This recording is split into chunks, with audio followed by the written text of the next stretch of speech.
कहूँ सुमंत कैसी दो बारी। सुमंत कहाँ है मेरे राम, कहाँ है मेरी जानकी, कहाँ है मेरे लक्ष्मण। सुमंत मौन है, कुछ नहीं कह रही। कैकेयी कहने लगी अब नहीं आएंगे राम। कैकेयी बचन वज्र सम लागे। जैसी कैकेयी ने कहा मानो घायल को और घायल कर दिया है। आज कैकेयी महाराज दशरथ को काल की जैसी दिख रही है कि मेरी काल खड़ी है। अब जो आशा लगी थी धीरे धीरे वह आशा टूटने लगी। कहते हैं महाराज प्रभु तक पहुंचाने के लिए केवल एक मन की आशा ही रहती है। यदि आशा है तो वह आशा आपको राम जी तक पहुंचा सकती है। दुनिया से आशा लगाओगे तो निराशा मिलेगी, और यदि प्रभु से आशा लगाओगे तो उसी आशा के बल एक ना एक दिन राम जी को आना पड़ेगा। आज वही महाराज दशरथ के मन में आशा थी कि राम जी आएंगे, मेरे राम आ जाएंगे। लेकिन आज जब सुमंत को अकेले देखा तो वह आशा भी महाराज दशरथ की टूटने लगी। आज वह अंधे माता पिता का श्राप महाराज दशरथ के सामने गूंजने लगा, दिखने लगा कि अंधे माँ बाप ने मुझे श्राप दिया था कि जैसे हम अपने पुत्र के ग्रह में रो रहे हैं ऐसे ही तुम भी अपने पुत्र के ग्रह में रो रो कर मरोगे। गलती से 51 रुपए आशुतोष जी की मम्मी ठाकुर जी के चरणों में अर्पण कर रही हैं और 11 रुपए मन्नू जी की मम्मी ठाकुर जी के चरणों में अर्पित कर रही है। और जो 11 रुपए शिवम जी की मम्मी ठाकुर जी के चरणों में अर्पण कर रही हैं और कुणाल जी की मम्मी राजपुतान से 31 रुपए ठाकुर जी के चरणों में अर्पण कर रहे हैं। अजीत कुमार भैया बाबा से ये 11 रुपए ठाकुर जी के चरणों में अर्पित कर रहे हैं। इनके लिए खूब खूब मंगल कामनाएं। ठाकुर जी सदैव अपना आशीर्वाद कृपा बनाए रखें, मंगल कामनाएं होती रहें। एक बार बोली जय श्री राम। यहाँ महाराज दशरथ ने गलती से श्रवण कुमार को बाण मार दिया था, प्राण छूट गए थे। आज जो उनके माता पिता ने श्राप दिया था कि पुत्र के ग्रह में जैसे हम प्राण त्याग रहे हैं ऐसे तुम भी अपने पुत्र के ग्रह में ही मरोगे। तो आज वह श्राप याद आने लगा। चारों तरफ महाराज दशरथ को लगा राम नहीं आए, अब सब समाप्त हो गया, अब कुछ भी नहीं बचा। अब तो मुख से एक ही नाम निकल रहा है, राम राम राम। हाँ रघुनंदन प्राण प्रीते, तुम्हें बिन जियत बहुत दिन बीते। रघुनंदन प्राण प्रीते, तुम बिन जियत बहुत आशा जो मन में थी कि शायद राम लौट आएंगे, आज वो आशा भी टूट गई। अब तो मुख से केवल एक ही नाम निकल रहा है, राम राम कही, राम कही, राम राम कही, राम राम कही, राम कहे, राम राम कहे तन परिहर रघुबर ब्रहे, रायु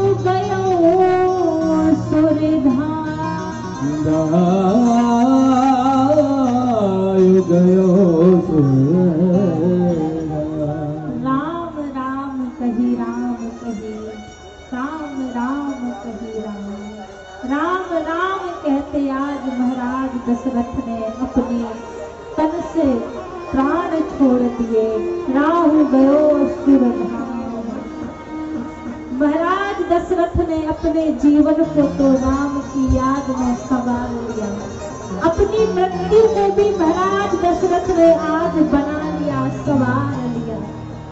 जीते जी तो राम को याद किया, मरने के बाद भी महाराज दशरथ ने राम को ही याद किया।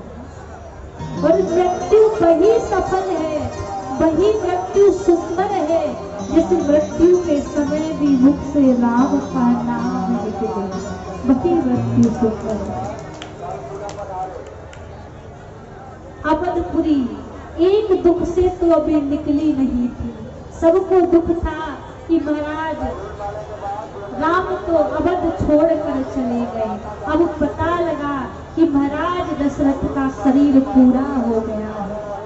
ये 11 रुपए देवेंद्र सिंह जी की तरफ से ठाकुर जी के चरणों में अर्पण करते हैं, उनके लिए खूब खूब मंगल कामनाएं। बोले श्री रामचंद्र भगवान की। आज अवधपुरी के ऊपर मानो एक साथ सारे दुख के संकट आ गए हो, दुख के बादल आ गए हो। दूसरा दुख अवधपुरी पर आ गया कि महाराज दशरथ नहीं रहे। अब तो महाराज वशिष्ठ जी ने सुमंत को कहा कि जाओ भरत और शत्रुघ्न को लेकर आओ। भरत शत्रुघ्न अपनी ननहार गए हुए थे, लेकिन कहा उनको बताना मत, कुछ भी मत बताना, वरना भरत तो सुनते ही प्राण त्याग देंगे। जैसे लेकर आए सेवक भरत और शत्रुघ्न को, जब अवधपुरी में प्रवेश किया तो हर एक गली सूनी पड़ी हुई है, जिसको देखो उसकी आंखों से आंसू बह रहे हैं। किससे पूछे क्या कहे।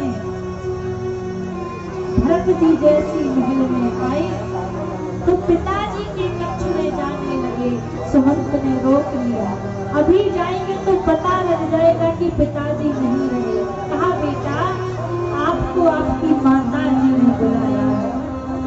भरत जी कहने लगे मैं तो पहले पिताजी से मिलता हूँ, पिताजी भी वही मिलेंगे, आपको वही जाओ सीधे। अब तो जैसी भरत और शत्रुघ्न कैकेयी के कक्ष के पास पहुंचे महाराज, कैकेयी तो आरती की थाली सजाकर पहले से ही खड़ी हुई थी।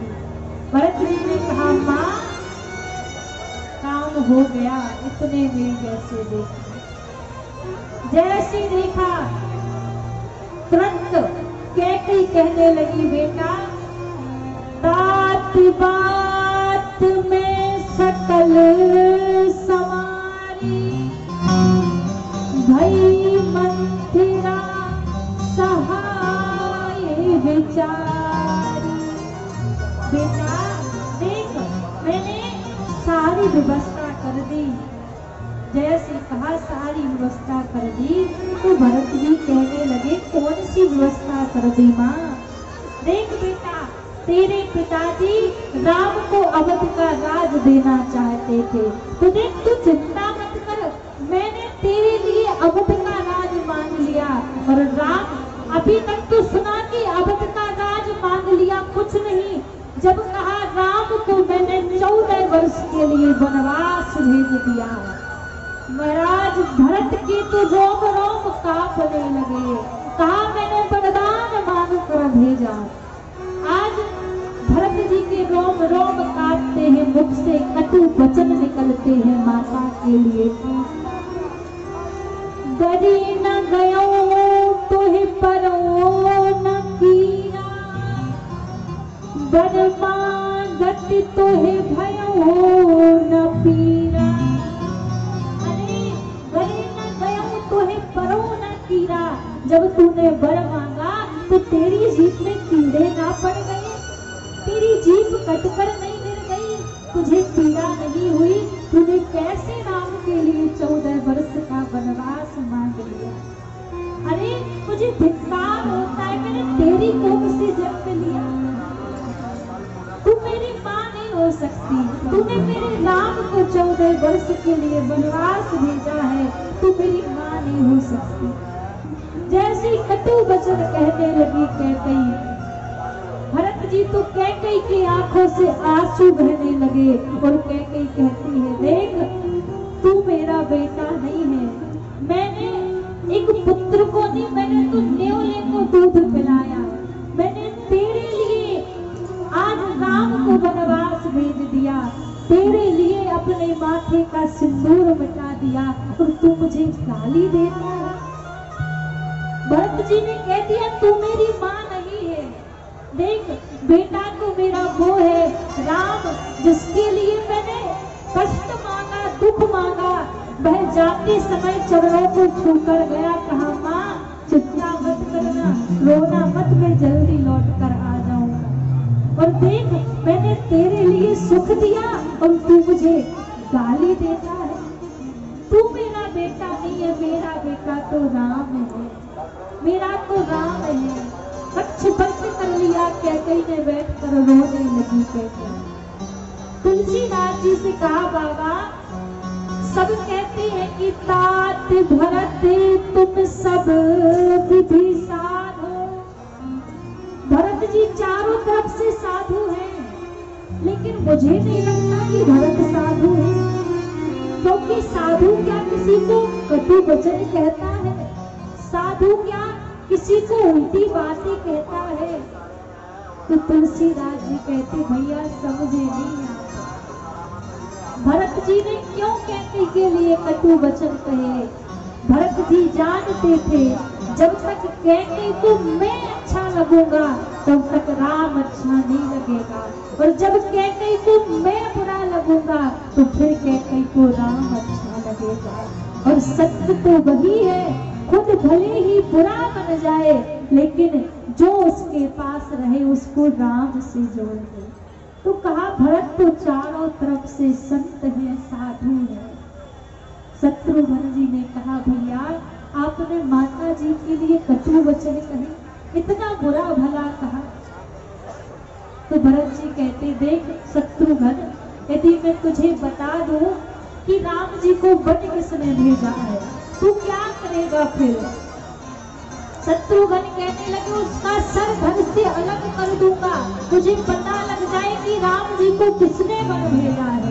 तो कहा भैया नेत्र बंद करो, मैं अभी बताता हूँ। शत्रुघ्न ने नेत्र बंद किए, घुटनों के बल भरत जी बैठ गए, रोने लगे। कहा शत्रुघ्न देख तलवार निकाल और मेरे सिर को काट दे, मैं अपराधी हूँ, मेरे कारण ही राम वन के लिए गए हैं। शत्रुघ्न जी रोने लगे भैया आप क्या कहते हो, आपके कारण राम जी वन नहीं गए, वो तो मथुरा के कारण गए हैं, कैकेयी के कारण गए हैं। भरत जी बोले नहीं, उसमें ना कैकेयी का दोष है ना मथुरा का दोष है, राम जी खुद बन जाना चाहते थे तभी बन गए हैं, लेकिन कितने दिन से इन नेत्रों ने प्रभु को देखा नहीं है। यदि पता होता कि राम जी बन जाएंगे तो कभी हम राम जी से दूर नहीं जाते। एक बार कहा तो होता राम जी ने कि मुझे बन जाना है। आज मानो भरत जी की दशा इतनी दयनीय है कि कोई वर्णन नहीं कर सकता। अब ऐसा लग रहा है कब राम को देख ले, कब राम को निहार ले। रो रहे हैं भरत जी, दर्शन को नैना तपे, वचन सुनन को कान, मिलने को जियरा तपे, जिए के जीवन प्राण। दर्शन को नैना तपे, वचन सुनन को कान। कब राम जी को निहार ले, कब राम जी के मुख से वचन सुने। भरत भैया आ गए, कब सुने, रो रहे हैं। पिताजी का ब्रह अलग है। अब जब राम जी के बन जाने की बात सुनी तो पिता का ब्रह को भरत जी भूल गए, क्योंकि भरत जी तो सब तरीके से राम को ही अपना पिता माता सब मानते थे।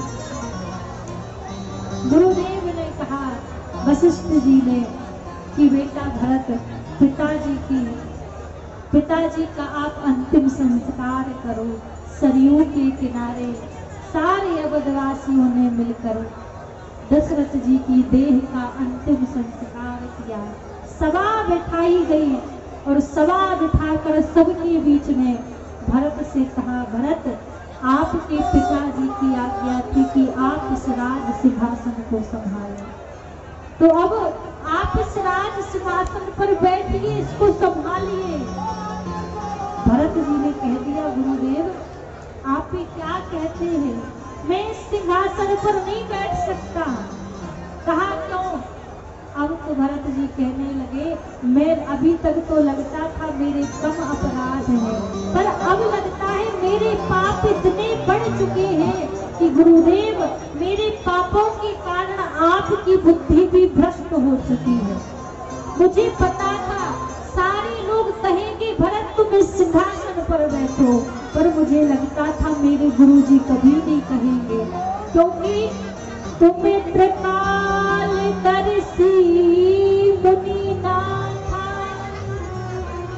तुम तो तीनों लोगों की जानने वाले हो, तुम कहते हो इस सिंहासन पर बैठो। गुरुजी आपको पता नहीं है, यदि भरत इस सिंहासन पर बैठेगा तो क्या होगा, ये धरती पाताल की ओर चली जाएगी, रसातल में चली जाएगी। कहा अब तो सिंहासन पर नहीं बैठना है, हम तो जाकर श्री राम को मनाएंगे।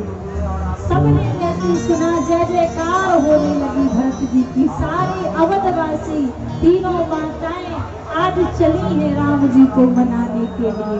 भरत जी आज राम जी को मनाने के लिए जा रहे हैं। और देखिए आज कथा का अष्टम दिवस था, कल समापन दिन है। और कहते हैं जो 8 दिन की कथा को ना सुन पाए और आखिरी दिन की कथा को श्रवण करे तो उसको संपूर्ण कथा सुनने का फल प्राप्त होता है। तो आप बीच में यदि कथा को ना सुन पाएगा तो कल समापन दिन की कथा है, कल की कथा को श्रवण करें और ताकि सारी कथा सुनने का लाभ सभी को प्राप्त हो। प्रभु की कथा तो बड़ी पावनी है, कभी कथा पूरी नहीं होती है। हरि अनंत हरि कथा अनंता, कथाएं भगवान की अनंत हैं, कभी पूरी नहीं होती। आज का दिन तो गया, थोड़ी देर के लिए प्रभु के नामों को गाते हुए कल की कथा और बची है, तो कल सभी अधिक से अधिक संख्या में आए और प्रभु की पावन कथा को सुनकर अपने जीवन को धन्य करें, जीवन को कृतार्थ करें। आइए 2 मिनट प्रभु का सभी मिलकर नाम गाते हैं। 11 रुपये प्रिंस कुमार जी ठाकुर जी के चरणों में अर्पण कर रहे हैं। ठाकुर जी सदैव इन पे अपना आशीर्वाद बनाए रखें और इन्हें सद्बुद्धि प्रदान करें। और एक मैया के द्वारा 25 रुपये गुप्त दान दिए गए हैं, उनके लिए भी खूब मंगल कामनाएं, शुभकामनाएं। आशीर्वाद सदैव ठाकुर जी अपना ऐसे ही बनाए रखें। मंगल कामनाएं। ये 51 रुपये राजीव रंजन वर्मा जी की तरफ से ठाकुर जी के चरणों में अर्पण है। खूब आनंद हो, मंगल कामनाएं। ये सुमन शर्मा जी बैकुंठपुर से 55 रुपये ठाकुर जी के चरणों में अर्पण करें, उनके लिए खूब खूब मंगल कामनाएं। ठाकुर जी कृपा करें। ये 11 रुपये बचपन देवी जी ठाकुर जी के चरणों में अर्पण करने, उनके लिए खूब खूब मंगल कामनाएं। ध्यान जी कृपा करें। और 11 रुपये हमारी भैया की तरफ से गुप्त दान। एक बार सभी के लिए, दानदाताओं के लिए जोरदार तालियां बजाएं। आइए एक भजन, उसके बाद में आप हम सभी आरती करेंगे और उसके बाद रास लीला का आनंद लेंगे। बोलिए श्री रामचंद्र भगवान की।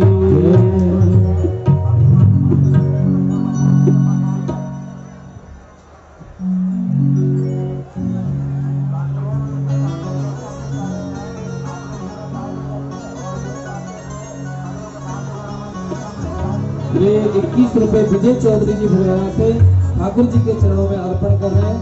21 रुपये। ठाकुर जी सदैव अपना आशीर्वाद और कृपा बनाए रखें।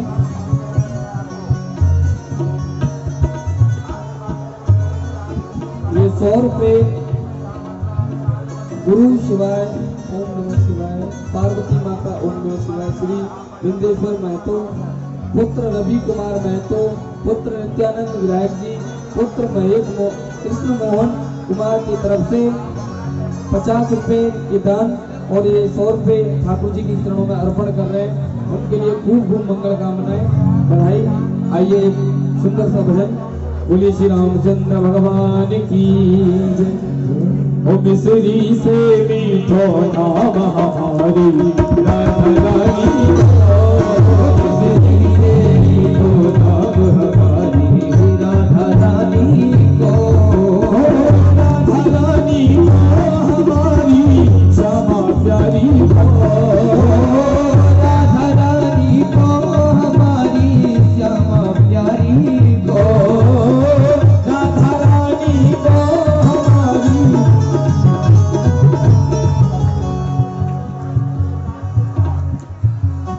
और ये 51 रुपए पवन शर्मा जी बैकुंठपुर से ठाकुर जी के चरणों में अर्पण कर रहे हैं। खूब खूब मंगल कामनाएं।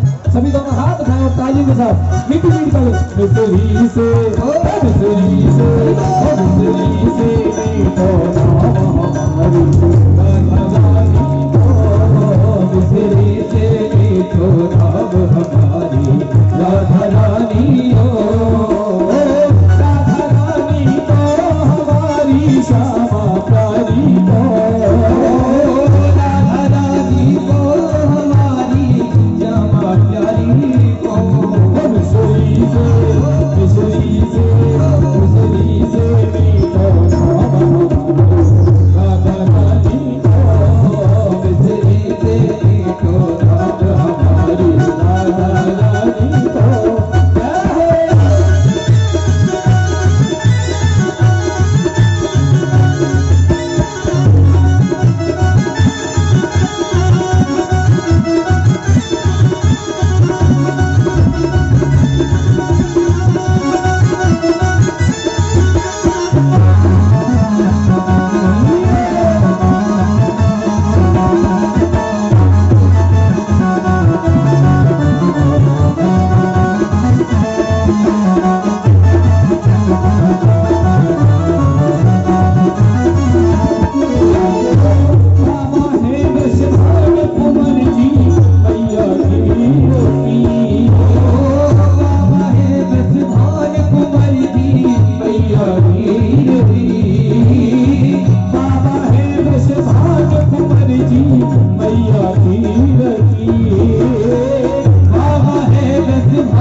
21 रुपए ठाकुर जी के चरणों में अर्पण कर रहे हैं।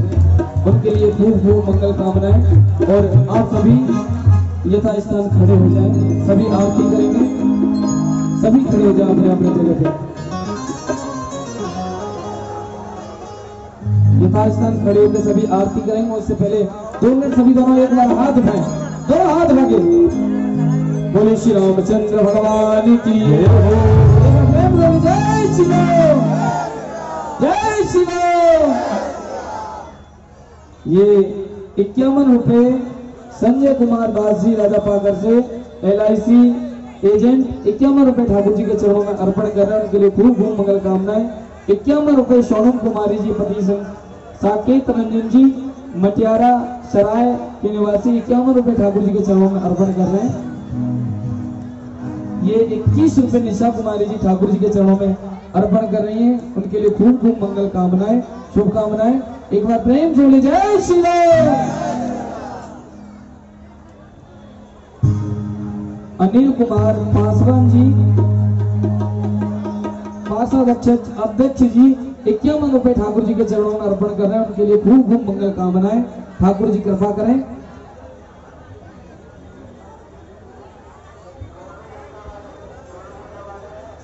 पूजा कुमारी, आप जहां कहीं भी हो, आपको अगर हमारी आवाज मिल रही है तो ब्रजेश कुमार यज्ञशाला